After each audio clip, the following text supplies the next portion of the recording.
ఒక రహస్యం 2000 సంవత్సరాలుగా ఇసుక కింద దాగి ఉంది. 2016 జూన్ 10వ తేదీన నాసా శాస్త్రవేత్తలు తమ కంప్యూటర్ స్క్రీన్ల ముందు నిలబడిపోయారు. కృత్రిమ ఉపగ్రహం ప్రపంచానికి ఒక అద్భుతాన్ని చూపించింది. పెట్రా నగరంలో ఎవరికీ తెలియని ఒక భారీ నిర్మాణం భూమి కింద దాగి ఉంది. 56 మీటర్లు ఇంటూ 49 మీటర్ల 2 ఫుట్బాల్ మైదానాల పరిమాణం. పెట్రా యొక్క అత్యంత ప్రసిద్ధ గుడి అల్ ఖజ్నే కంటే 2 రెట్లు పెద్దది. American archaeologist doctor Sarah Parcak అన్నారు, "we've explored only 15% of Petra. Imagine what lies beneath." వారు సరిగ్గా చెప్పారు. పెట్రా యొక్క 85% ఇంకా భూగర్భంలో దాగి ఉంది. ఈరోజు మనం చూడబోయే కథ ఆ కనిపించే 15% యొక్క అసాధ్య కథ. ఒక నగరం పర్వతాన్ని చెక్కి తయారైంది. నీటి లేని ఎడారిలో 30,000 మంది జీవించారు. వ్యాపార మార్గాలను నియంత్రించి అపారమైన సంపదను సంపాదించారు. కాని ఒకరోజు అంతా మాయమైంది. ఇది కేవలం ప్రాచీన చరిత్ర కథ కాదు, ఇది మన భవిష్యత్తు గురించిన హెచ్చరిక. ఇది పెట్రా కథ. మనం ఇప్పటివరకు చూసిన కథలను గుర్తు చేసుకోండి. అట్లాంటిస్ సముద్రం కింద మునిగిపోయింది.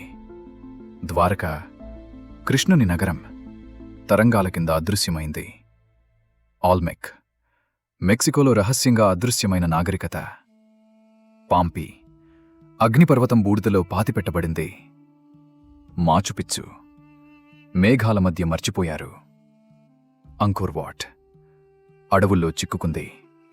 మీరు ఈ వీడియోస్ని ఇంకా చూడకపోతే లింక్స్ డిస్క్రిప్షన్లో ఉన్నాయి, వెంటనే చూడండి. మరియు ప్రతి కథలో ఒక కామన్ థ్రెడ్: మానవులు అసాధ్యాన్ని సాధ్యం చేశారు. తర్వాత ప్రకృతి లేదా సమయం వాటిని తిరిగి తీసుకుంది. కానీ పెట్రా భిన్నం. ఎందుకంటే ఇక్కడ రహస్యం డిస్ట్రక్షన్ కాదు, రహస్యం క్రియేషన్. ఇప్పుడు మనం మాట్లాడబోయే నగరం ఈ అన్నిటికీ భిన్నమైనది. పెట్రా అది నిర్మించబడలేదు, అది సృష్టించబడింది. పర్వతం లోపల నుండి చెక్కబడింది. ఇది కేవలం వాస్తుశిల్పం కాదు, ఇది శిల్పకళ. కాని ఎవరు చేశారు?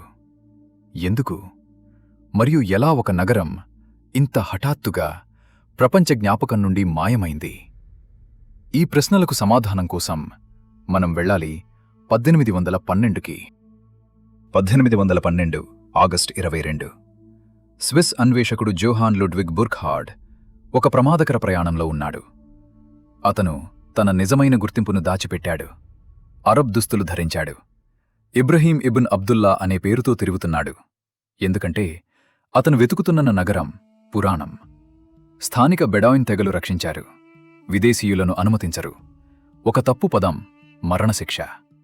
అతని సహచరుడు అతనిని హెచ్చరించాడు, ఈ లోయలో ప్రవేశిస్తే బయటకు రావడం సులభం కాదు. బుర్ఖ్హార్డ్ ఒక తెలివైన ప్రణాళికను రూపొందించాడు. అతను చెప్పాడు, నేను మూసా ప్రవక్త సమాధికి వెళ్లాలనుకుంటున్నాను, అంగీకారంగా ఒక మేకను బలి ఇవ్వడానికి. ఇది ఒక మతపరమైన యాత్ర అని చూపించటానికి ఒక తెలివైన నాటకం. స్థానిక గైడ్ అతనిని చూశాడు అనుమానంతో, కాని అంగీకరించాడు. వారు ప్రయాణం ప్రారంభించారు. మొదట బహిరంగ ఎడారి, తరువాత కొండల మధ్య ఒక సంకుచిత మార్గం, తరువాత సిక్, ఒక రాతి కారిడార్. 1.2 కిలోమీటర్ల పొడవు, కొన్ని చోట్ల కేవలం 3 మీటర్ల వెడల్పు, 2 వైపులా 80 మీటర్ల ఎత్తైన రాతిగోడలు సూర్యరశ్మిని నిరోధించాయి. బుర్ఖ్హార్డ్ తన జర్నల్లో రాశాడు, ఈ మార్గం ఒక సహజకోట లాంటిది. 10 మంది సైనికులు 1000 మంది సైన్యాన్ని ఆపగలరు. సిక్ ముగింపు చేరువ అవుతోంది. రాతిగోడల మధ్య ఒక సన్నని విచ్ఛిన్నం, కాంతి ప్రవేశిస్తోంది. బుర్ఖ్హార్డ్ ఆ చివరి మలుపు తిరిగాడు, మరియు అతను చూసినదే అతని శ్వాసను ఆపివేసింది. 40 మీటర్ల ఎత్తు, పర్వతం లోపల నుండి చెక్కబడింది. గులాబీ రంగు రాయి సూర్యరశ్మిలో మెరుస్తోంది.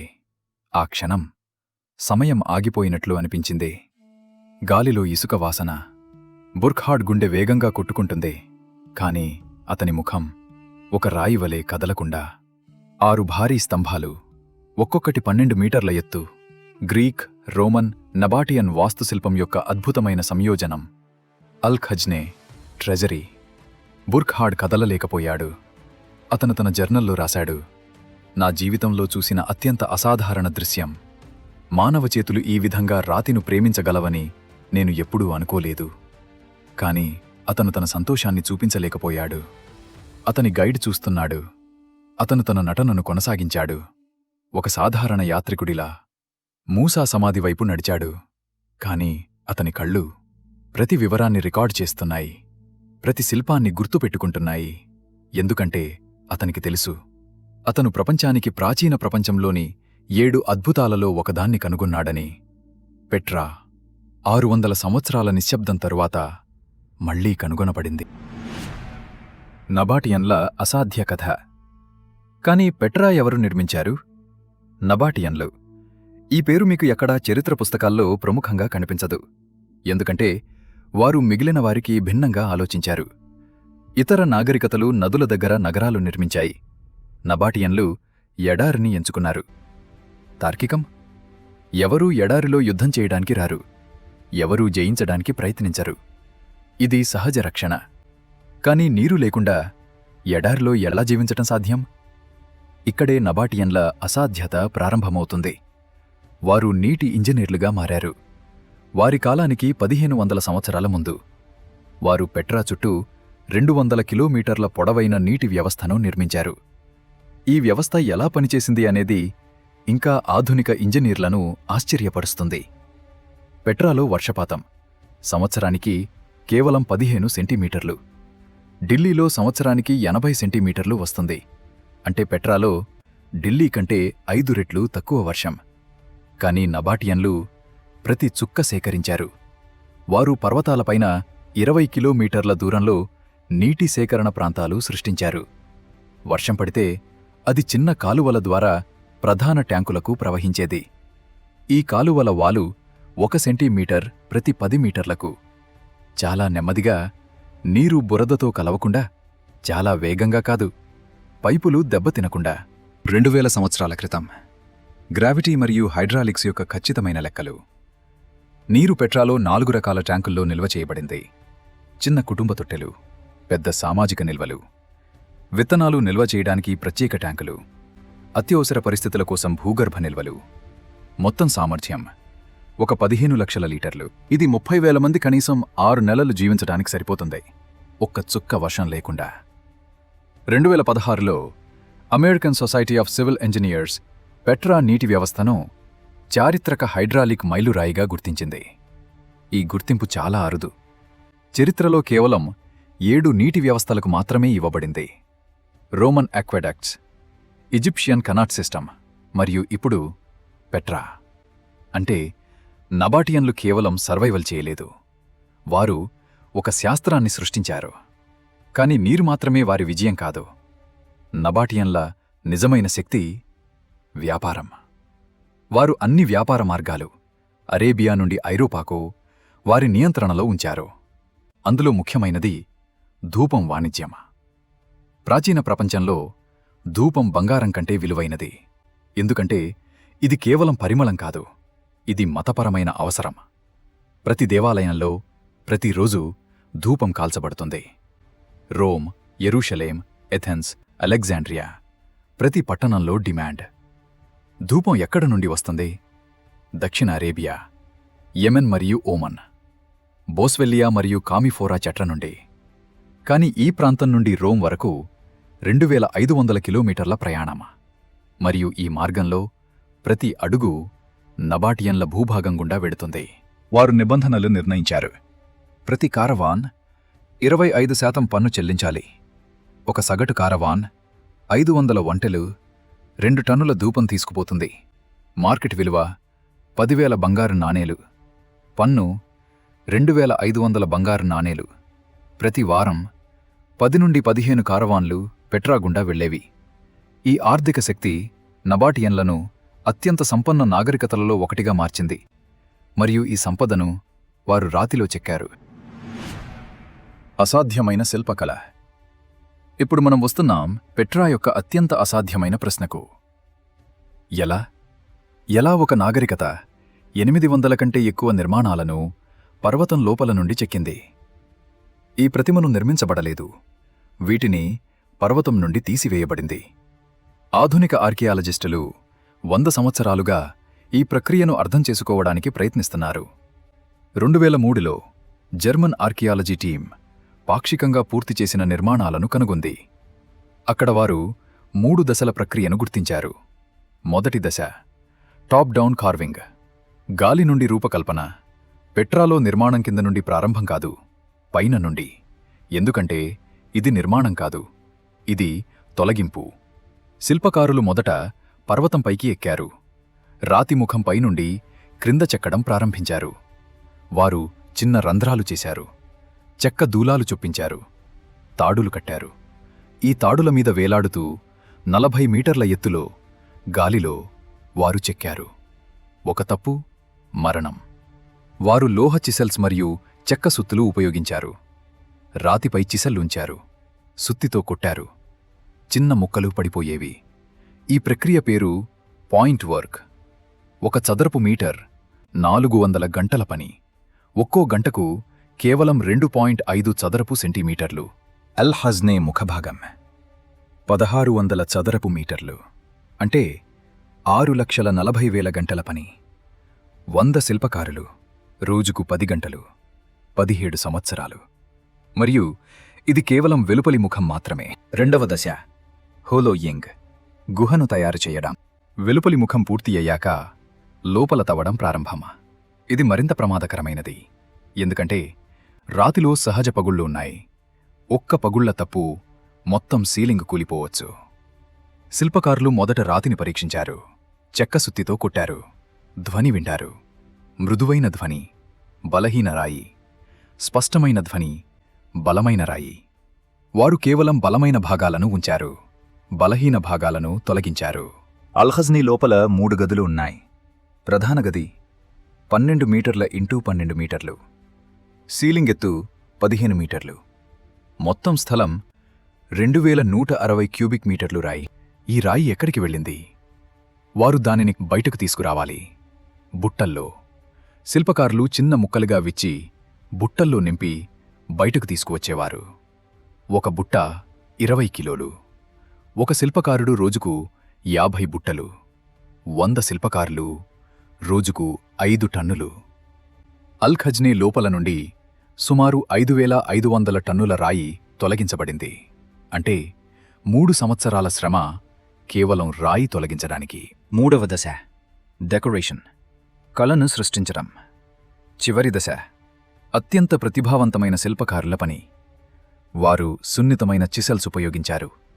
రాతిపై పూలు, దేవతలు, జంతువులు చెక్కారు. అల్ ఖజ్నీ పైన 3.5 మీటర్ల ఎత్తు ఉన్న ఒక మడక మీద ఒక స్త్రీ విగ్రహం. ఆమె ఒక చేతిలో కార్నుకోపియా పట్టుకుని ఉంది, సమృద్ధి చిహ్నం. మరొక చేతిలో గాజు. ఈ విగ్రహాన్ని చెక్కడానికి ఒక శిల్పకారుడు తాడు మీద వేలాడుతూ 40 మీటర్ల ఎత్తులో గాలిలో 800 గంటలు పనిచేశాడు. ఎందుకు? ఎవరైనా ఆ ఎత్తు నుండి ఈ వివరాలను చూడగలరా? లేదు. కాని నబాటియన్లు చేశారు. ఎందుకంటే వారు దేవతలకు కాదు, కళకు నివాళి అర్పించారు. మొత్తం అంచనా ఒక పూర్తి నిర్మాణం 30 సంవత్సరాలు. అల్ ఖజ్నీ మాత్రమే కాదు, పెట్రాలో 800 కంటే ఎక్కువ నిర్మాణాలు. ఇది కేవలం నగరం కాదు, ఇది ఒక తరాల స్వప్నం. రాతిలో స్థిరపడింది. చివరి కుటుంబం. ఒక క్షణం ఆగండి. ఒక కుటుంబాన్ని ఊహించుకోండి. 363 క్రీస్తు శకం మే 18 రాత్రి. భూకంపానికి ఒక రోజు ముందు. తండ్రి, అతని పేరు ఒబైదత్. అతను ఒక చిన్న సిరామిక్ వర్క్షాప్ నడుపుతున్నాడు.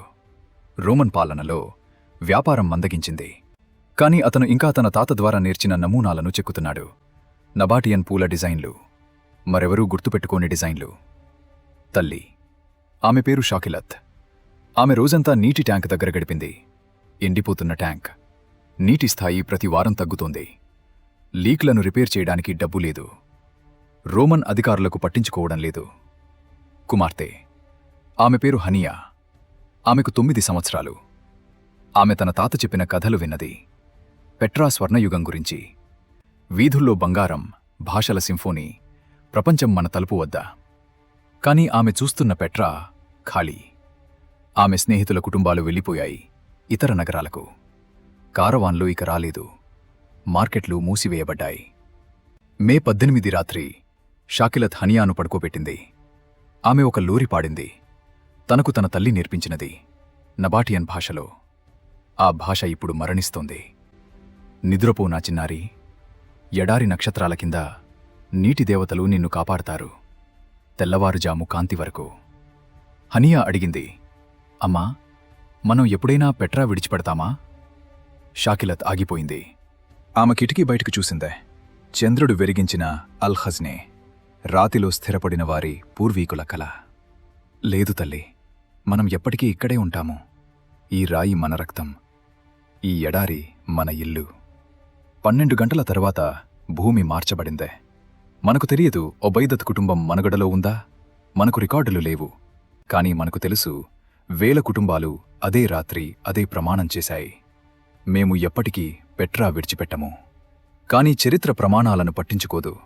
200 సంవత్సరాల తర్వాత పెట్రా దాదాపు ఖాళీ. 600 శతాబ్దం నాటికి చివరి కుటుంబం వెళ్ళిపోయిందే. అల్ హజ్నే ఒంటరిగా నిలబడిందే.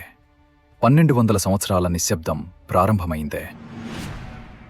2016 ఆవిష్కరణ, భూగర్భంలో దాగిన రహస్యం. కాని పెట్రా కథ అక్కడ ముగియదు. 2016 జూన్ 10 అమెరికన్ ఆర్కియాలజీ బృందం డాక్టర్ సారా పార్కాక్ మరియు డాక్టర్ క్రిస్టఫర్ ట్యూటెల్ నాయకత్వంలో కృత్రిమ ఉపగ్రహ చిత్రాలను విశ్లేషిస్తున్నారు. వారు ఇన్ఫ్రారెడ్ మరియు థర్మల్ ఇమేజింగ్ ఉపయోగిస్తున్నారు. ఈ సాంకేతికత భూగర్భ నిర్మాణాలను గుర్తించగలదు, ఇసుక కింద దాగి ఉన్నవి. డాక్టర్ పార్కాక్ తన కంప్యూటర్ స్క్రీన్లో ఏదో గమనించారు. అల్ ఖజ్నే నుండి 800 మీటర్ల దక్షిణంలో ఒక అసాధారణమైన రూపురేఖ. దీర్ఘచతురస్రం, 56 మీటర్లు ఇంటూ 49 మీటర్లు, ఎత్తైన వేదిక, దానిపైన ఒక చిన్న భవనం. కానీ ఈ నిర్మాణం ఎవరికీ కనిపించదు, ఎందుకంటే ఇది పూర్తిగా ఇసుక కింద ఉంది. బృందం తవ్వడం ప్రారంభించింది. 3 నెలల తరువాత వారు కనుగొన్నారు ఒక భారీ వేదిక. దానిమీద విశాలమైన మెట్లు, పూర్వం నుండి పశ్చిమానికి ఓరియంటేషన్. ఒక దీర్ఘచతురస్ర భవనం మధ్యలో 8.5 మీటర్లు ఇంటూ 8.5 మీటర్లు. దాని లోపల కాలిపోయిన ఎముకలు, పశువుల ఒంటెల మరియు ధూపం అవశేషాలు. ఇది ఒక యజ్ఞవేదిక, నబాటియన్ల అత్యంత పవిత్ర ప్రదేశం. డాక్టర్ ట్యూటెల్ చెప్పారు, ఈ వేదిక అల్ ఖజ్నే కంటే పాతది. అంటే పెట్రా యొక్క మతకేంద్రం మేము అనుకున్నదానికంటే భిన్నంగా ఉంది. అంతకుముందు మనం అనుకున్నాం అల్ ఖజ్నే పెట్రా యొక్క హృదయం.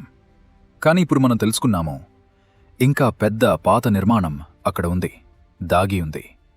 1653 సంవత్సరాలు ఈ వేదిక ఇసుక కింద నిద్రించింది. ఉబైదత్ కుటుంబం, షాకిలత్ లోరీ, హనియా ప్రశ్న అన్నీ మర్చిపోయారు. కాని రాయి మర్చిపోదు. 2016లో రాయి మళ్లీ మాట్లాడటం మొదలుపెట్టింది.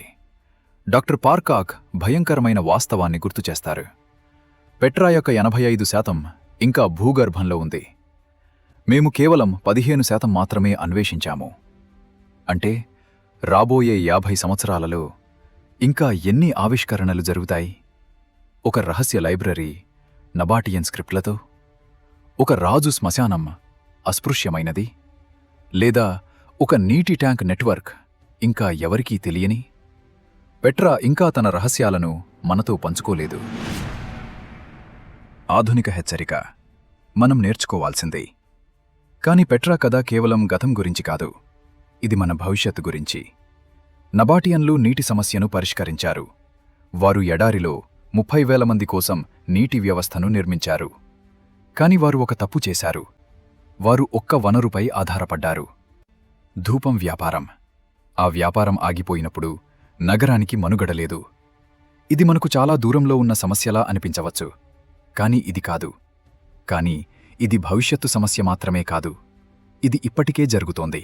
2018 జనవరి నుండి మే వరకు క్యాప్టౌన్ నగరం డే0 హెచ్చరికలను జారీ చేసింది. డే0 అంటే ఆ రోజు పట్టణంలోని అన్ని ట్యాప్లలో నీరు ఆగిపోతుంది. 4 కోట్ల మంది సైన్యం నియంత్రణలో, రోజుకు 25 లీటర్ల రేషన్. కాని ఆ రోజు రాదులే అనుకుంటారా? చరిత్ర మనకు నేర్పిస్తోంది ఇది సాధ్యమే అని. చెన్నై 2019 హోటళ్లు మూతపెట్టారు, నీరు లేదు. బెంగళూరు 2023 భూగర్భ జలాలు 80% క్షీణించాయి.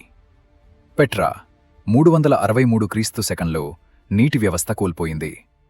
60 సంవత్సరాలలో పూర్తిగా ఖాళీ. 2021 మార్చి 23 సూయజ్ కెనాల్లో ఒక్క ఓడ అడ్డంగా చిక్కుకుంది. Ever Given. ప్రపంచ వాణిజ్యం 6 రోజులు ఆగిపోయింది. ప్రతిరోజు నష్టం $9 బిలియన్ 600 కోట్ల డాలర్లు. పెట్రా పాఠం. ఫ్రాంకిన్సెన్స్ రూట్ మూసివేయబడింది. నగరం 60 సంవత్సరాలలో మరణించింది. ఆధునిక సమాంతరం. Suez canal నిరోధించబడింది. 12% ప్రపంచ వాణిజ్యం ఆగిపోయింది. ఒకే విఫలత బిందువు. నాగరికత దుర్బలత్వం. డిట్రాయిట్ 1950లో 1.8 మిలియన్ జనాభా. 2013లో దివాలా. ఇప్పుడు 6,80,000 జనాభా. 63% నష్టం. ఎందుకు? ఆటోమొబైల్స్ ఒక పరిశ్రమ మీద ఆధారం. పెట్రా ఫ్రాంకిన్సెన్స్ మీద ఆధారం. డిట్రాయిట్ ఆటోస్ మీద ఆధారం. అదే తప్పు. 1700 సంవత్సరాల దూరం. Kodak, Nokia, Blockbuster. వారి నగరాలు కూలలేదు, కాని వారి సామ్రాజ్యాలు కూలిపోయాయి. ఎందుకంటే ప్రపంచం మారింది, వారు మారలేదు. పెట్రా మనకు నేర్పుతుందే, శక్తివంతమైన నాగరికతలు శాశ్వతం కాదు. వాటి అనుకూలత ఆగిపోతే మనుగడ ఆగుతుంది. కాని మరొక పాఠం కూడా ఉంది. పెట్రా కూలిపోయింది, కాని అల్ ఖజ్నే ఇంకా నిలబడి ఉంది. 2000 సంవత్సరాలు. భూకంపాలు, వరదలు, యుద్ధాలు, సమయం ఏదీ దానిని నాశనం చేయలేకపోయింది. ఎందుకు? ఎందుకంటే అది రాతిలో చెక్కబడింది.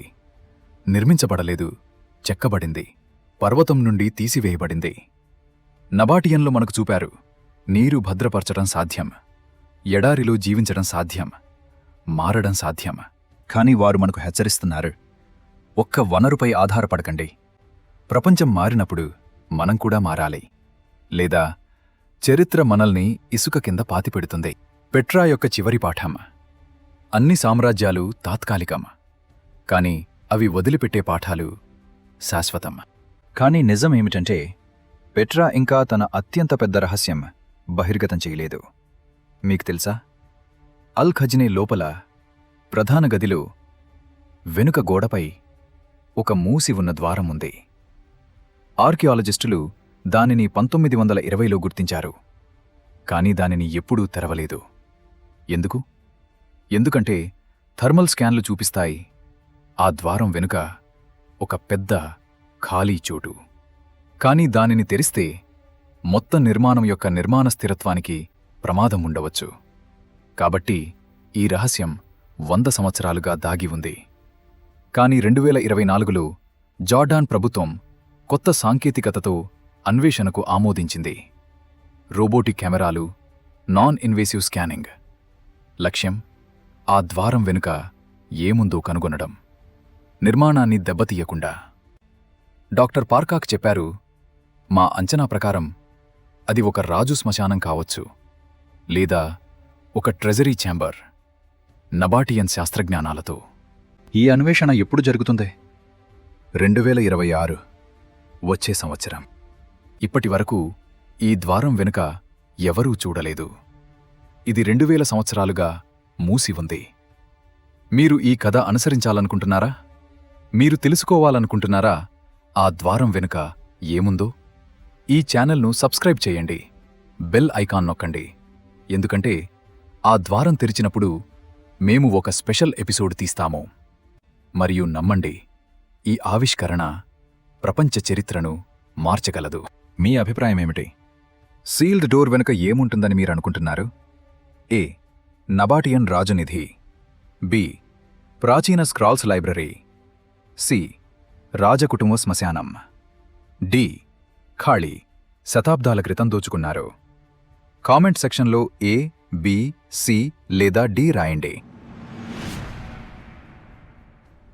మరియు ఈ సిరీస్ యొక్క తదుపరి ఎపిసోడ్లో మనం ప్రయాణిస్తున్నాం ప్రపంచంలోని అత్యంత ఒంటరి ద్వీపానికి. 3700 కిలోమీటర్ల దూరంలో సౌత్ పసిఫిక్ మధ్యలో 887 రాతి విగ్రహాలు, ప్రతి ఒక్కటి 14 టన్నులు. ఎత్తు 4 మీటర్లు. వారు సముద్రాన్ని చూస్తున్నారు. ఎందుకు? రాపానూయి ప్రజలు ఒక గొప్ప నాగరికతను నిర్మించారు. తర్వాత ఒక్క చెట్టు మిగలకుండా అడవులను నరికేశారు. పర్యావరణ విధ్వంసం. 90% జనాభా నశించారు. ఇది ప్రపంచానికి ఒక హెచ్చరిక. మన గ్రహం పరిమితం ఉన్నప్పుడు అపరిమిత వృద్ధి అసాధ్యం. Next episode Easter Island, the Moai mystery and ecological collapse warning.